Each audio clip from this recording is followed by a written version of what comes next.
কুষ্টিয়া মিরপুর ১ নম্বর union Chithalia ইয়ারমালতির আজকে শনিবার রোজ 14 তারিখ তার কুলখানি হচ্ছে এবং আপনারা দেখতে পাচ্ছেন তার রান্না করার কাজ শেষে এই মুহূর্তে মানুষকে গোস্ত তো দাও, গোস্ত তো দাও। জন্য সবাই রেডি হচ্ছে।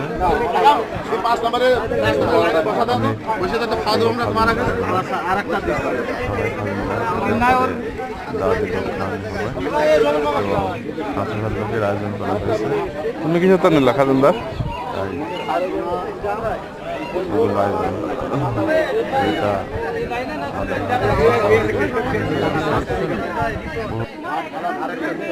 নিশ্চয় নাই।